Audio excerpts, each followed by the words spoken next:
Aujourd'hui, on va s'intéresser à une arnaque qui est presque un classique, un peu une légende urbaine, mais qui est bien réelle, celle des faux bitumeurs. Ah oui, une histoire qui a la peau dure. C'est ça, le scénario, il est souvent le même. Des types débarquent chez vous, à l'improviste, Mhm. ils prétendent avoir un surplus de goudron d'un chantier juste à côté, et là, ils vous proposent de refaire votre allée pour 3 fois rien. L'occasion en or, évidemment. L'occasion unique, c'est maintenant ou jamais. Et c'est souvent là, en fait, que les problèmes commencent. On va s'appuyer sur pas mal de sources, des alertes de mairie, comme celle de Saint-Jean-de-Laune, et des articles plus de fond, pour décortiquer un peu comment un truc aussi vieux peut encore fonctionner. Oui, et c'est ça qui est fascinant. À l'heure du tout numérique, des arnaques en ligne hyper sophistiquées, on a là une escroquerie qui date des années 90. C'est ça. Elle se joue sur le pas de la porte, en face à face. Et pourtant, elle fonctionne toujours aussi bien. Incroyable. Ça prouve que les mécanismes psychologiques qu'elle utilise, eux, sont intemporels. Et c'est justement en décortiquant ça, cette espèce de mise en scène, qu'on peut apprendre à s'en protéger. C'est une très bonne approche. Alors, allons-y. Plongeons dans cette mise en scène. Le premier acte, c'est à l'approche. Concrètement, ça se passe comment? On sonne à votre porte et... Et là, vous tombez sur des hommes, souvent décrits d'ailleurs dans les sources comme ayant un fort accent britannique ou irlandais. Ah oui, Oui, ils sont plutôt avenants au début, souriants, ils ne sont pas du tout agressifs, au contraire, hein. La mise en scène est hyper importante. Ils ont des vêtements de travail, leur camion est garé juste devant. ça donne une impression de légitimité, quoi. Exactement. On dirait de vrais professionnels qui viennent de finir un chantier. Et c'est là qu'ils sortent leur argument massu, le cœur de l'arnaque. On vient de finir un chantier pour la commune juste à côté, et il nous reste du bitume. Plutôt que de le jeter, On vous en fait profiter. voilà, on peut vous refaire votre cours pour un prix imbattable. Le prétexte est parfait. Ça semble presque logique, on se dit qu'on a un coup de chance. Totalement. Et ils renforcent ça avec des phrases clés, vous l'avez dit. C'est une occasion unique, on repart ce soir, donc c'est maintenant ou jamais. On entre dans la manipulation. En plein dedans. Leur discours, il n'est pas du tout improvisé, hein. Il repose sur des principes psychologiques très très connus. C'est un peu la peur de manquer quelque chose, hein. Le fameux FOMO, comme on dit. C'est exactement ça, mais appliqué au monde réel. Ils activent ce qu'on appelle le principe de rareté. L'offre n'est pas seulement bonne, elle est temporaire, limitée. Le surplus de bitume, c'est la ressource rare, et leur départ, c'est la date limite. Voilà. Et ça court-circuite notre décision logique. On n'a pas le temps de se poser les bonnes questions. Est-ce que j'en ai vraiment besoin? Est-ce que le prix est bon? Qui sont ces gens? Le cerveau, il passe en mode opportunité à saisir. C'est un peu la technique du plus qu'un en stock dans un magasin. Mais à domicile. Avec la pression en plus d'avoir les vendeurs en face de vous. D'accord. Et ils ajoutent à ça une pression sociale. Ils sont là, chez vous, ils vous regardent. Dire non, ça devient tout de suite plus difficile. Et leur cible, ils les choisissent avec une efficacité redoutable. Oui, les sources sont assez claires là-dessus. Unanime. Ils visent les zones pavillonnaires, rurales, là où les gens ont des maisons individuelles, avec une cour, une allée. Et très souvent, ils s'attaquent aux personnes âgées ou isolées. Pourquoi cette cible en particulier? Est-ce qu'elles sont jugées plus vulnérables? Oui, pour plusieurs raisons. Ils les perçoivent comme peut-être plus crédules, moins au courant de ce genre d'arnaque, mais aussi parce qu'une personne âgée, seule, aura peut-être plus de mal à dire non, à gérer la pression, voire l'intimidation. C'est terrible. Et il y a un autre facteur, c'est assez cynique. C'est que ces personnes sont parfois contentes d'avoir un peu de visite, un contact humain, ce qui peut les amener à baisser leur garde. C'est glaçant. Donc, la victime est prise dans cet étau psychologique. Elle finit par dire oui, souvent juste verbalement, et là, le deuxième acte commence. Et ça ne traîne pas, j'imagine. Ah, ça, c'est le moins qu'on puisse dire. Les sources décrivent une rapidité déconcertante. Ah oui. À peine l'accord est donné, l'équipe est au travail. Le camion déverse le bitume, il étale à toute vitesse. La victime peut même se dire sur le coup « Ah ouais, ils sont efficaces !» Ça peut même la rassurer. Sauf que le résultat, c'est tout le contraire. J'ai lu des témoignages hallucinants. On parle d'une couche de bitume si fine qu'on voit à travers, posée à même la terre. Sans aucune préparation, c'est exactement ça. Le produit qu'ils utilisent, c'est en réalité un déchet. Un truc de très mauvaise qualité, un simple gravillonnage avec un liant froid qui ne tiendra jamais. D'accord. Il est appliqué sur quelques millimètres alors qu'il faudrait des centimètres de préparation, de vrai goudron. Du coup, à la première pluie, tout se délite. L'allée devient un champ de boue poisseux. Inutilisable. J'ai lu un témoignage qui parlait d'un biscuit trempé dans du café. C'est inutilisable et pire, c'est extrêmement difficile et cher à enlever ensuite. C'est un cauchemar. On passe du rêve de la bonne affaire à la catastrophe. Et ce n'est même pas fini. C'est là que le piège financier, lui, se referme. Oui, c'est le twist final. Le travail est bâclé, mais il est fait. Et là, il présente la facture. Et surprise, elle n'a plus rien à voir avec le petit prix annoncé au début. Elle est multipliée par combien? Par 3, 4, parfois 10. Mais comment il justifie ça? Il doit y avoir une excuse, des complications imprévues. Parfois, oui, une surface plus grande que prévu, des frais. Mais souvent, il ne s'embarrasse même pas d'une excuse. Le ton change radicalement. Hein? Les types sympas du début deviennent insistants, pressants, voire menaçants.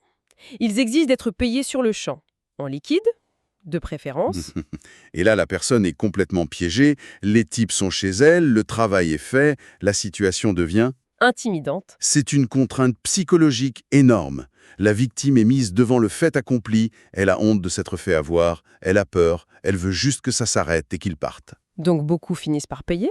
Beaucoup paient, au moins en partie, juste pour mettre fin à cette confrontation. Le préjudice est donc double, voire triple, la perte d'argent. Des milliers d'euros parfois. Les dégâts matériels, qu'il faudra faire réparer par de vrais pros, ce qui coûte une fortune. Et bien sûr, le traumatisme psychologique. C'est une mécanique implacable. Ça donne l'impression que ce ne sont pas juste des amateurs un peu malhonnêtes, on est d'accord. L'organisation, la répétition du scénario partout, On est très très loin de l'artisan indélicat. Les sources sont formelles. Il s'agit de groupes criminels, organisés et itinérants. Et il y a un nom qui revient tout le temps dans les rapports de police en Europe. lequel? Les Rathkjol Rovers. Attendez. Rathkjol Rover. Ça sonne comme le nom d'une équipe de foot irlandaise. C'est un peu plus que ça. Le nom vient de la ville de Rathkill, en Irlande, qui est un point de ralliement pour une partie de la communauté des Irish Travellers. Alors attention, hein, il ne s'agit pas du tout de stigmatiser toute une communauté, Bien sûr. mais de nommer un groupe criminel organisé qui en est issu et qui est identifié comme tel par Europol.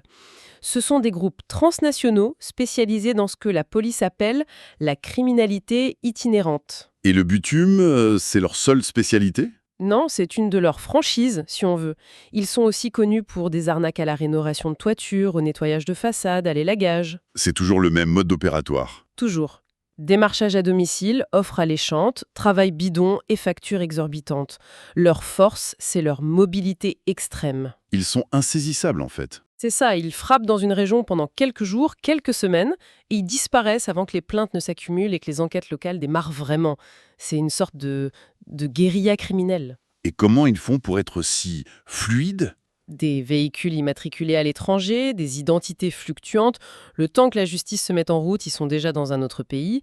Ils exploitent les failles de la coopération européenne. Leur modèle, c'est faible risque. Les peines pour ça sont assez basses et haut rendement. Chaque victime, c'est plusieurs milliers d'euros, souvent en liquide. Donc intraçables. Voilà. Multipliez ça par des dizaines de victimes chaque mois, dans toute l'Europe. On comprend mieux pourquoi ça dure depuis 30 ans. Ce n'est pas une combine, c'est un vrai business model, criminel. Face à ça, la meilleure défense, c'est la prévention. Il faut connaître les signaux d'alarme. Le tout premier, pour moi, c'est le démarchage à domicile lui-même. Absolument. C'est le drapeau rouge numéro 1. Un vrai artisan, il a un carnet de commandes, une réputation. Il ne fait pas du porte-à-porte parce qu'il lui reste du goudron. Ça n'existe pas. Ça ne fonctionne tout simplement pas comme ça. Toute proposition de travaux importants, non sollicités, sur le pas de votre porte, méfiance immédiate. Le deuxième signal, c'est l'urgence. Le fameux « c'est maintenant ou jamais ». Tout à fait. Un vrai professionnel, lui, il vous encouragera à prendre votre temps, à réfléchir, à comparer les devis. Il n'a rien à cacher.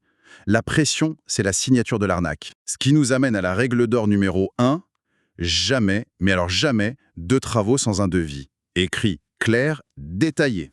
Et quand on dit détaillé, c'est avec le nom de l'entreprise, l'adresse, le numéro SIRET, le détail des prestations, les prix, le coût total TTC, la durée. C'est un contrat légal. Pas de devis en bonne et due forme, la discussion s'arrête net. Et l'autre règle d'or, c'est sur le paiement. Le liquide, c'est non. Surtout pas. C'est le meilleur moyen de n'avoir aucune preuve. Il faut privilégier les paiements traçables, un chèque, un virement. Et bien sûr, on ne paye jamais tout d'avance. Un acompte, oui, mais le solde, c'est à la fin des travaux. Une fois qu'on a validé que tout est conforme. Exactement. Ok, maintenant, mettons-nous en situation. Les types sont là, sur votre paillasson, ils vous déroulent leur discours. La meilleure réaction, c'est quoi? Le plus simple et le plus sûr, c'est de couper court. Poliment, mais très fermement. Un non, merci, ça ne m'intéresse pas, et on ferme la porte. C'est ça. Il ne faut surtout pas entrer dans la discussion ou se justifier. C'est leur terrain de jeu. Ils sont formés pour contrer toutes les objections.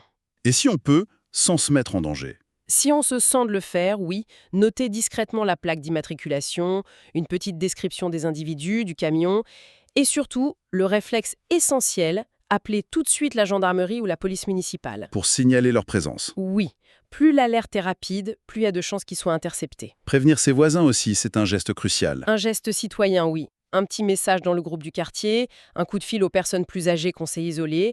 La solidarité de voisinage, c'est une arme redoutable contre eux. Et si malgré tout, on est tombé dans le panneau, si on est victime, j'imagine que la honte est immense. Oui, et c'est le pire ennemi. Mais il faut absolument la surmonter et porter plainte. Immédiatement. Même si on a peu d'espoir de revoir l'argent perdu. Même. Chaque plainte, c'est une pièce de plus au dossier. Ça aide les enquêteurs à cartographier les réseaux et, à terme, à les démanteler. Il faut aussi penser à regarder les alertes des mairies. Elles sont souvent en première ligne sur ce sujet. En résumé, la grande leçon, c'est l'adage un peu bateau mais tellement vrai. Si une offre semble trop belle pour être vraie, C'est qu'elle ne veut pas. c'est ça. Un chantier à moitié prix fait dans l'heure, ça n'existe pas. La tranquillité d'esprit, ça passe par prendre son temps, choisir un pro reconnu, demander plusieurs devis. C'est peut-être plus long, plus cher en apparence, mais au final, c'est la seule façon de ne pas payer le prix fort. C'est la conclusion la plus pragmatique, oui. Et ça ouvre sur une réflexion un peu plus large, je trouve. Cette escroquerie, elle est simple, mais c'est un miroir de nos propres failles. Hmm. Elle fonctionne sur notre désir à tous de faire une bonne affaire, sur cette petite voix qui nous dit de ne pas laisser passer une opportunité. Et ça nous amène à nous demander, dans cette chasse permanente aux promos, aux bons plans, à quel point notre jugement critique s'émousse. C'est une bonne question. Le phénomène des faux bitumeurs nous rappelle que cultiver un scepticisme sain, ce petit filtre face à ce qui brille un peu trop fort, ce n'est pas de la méfiance, c'est peut-être juste la forme la plus élémentaire d'intelligence dans un monde saturé de sollicitations.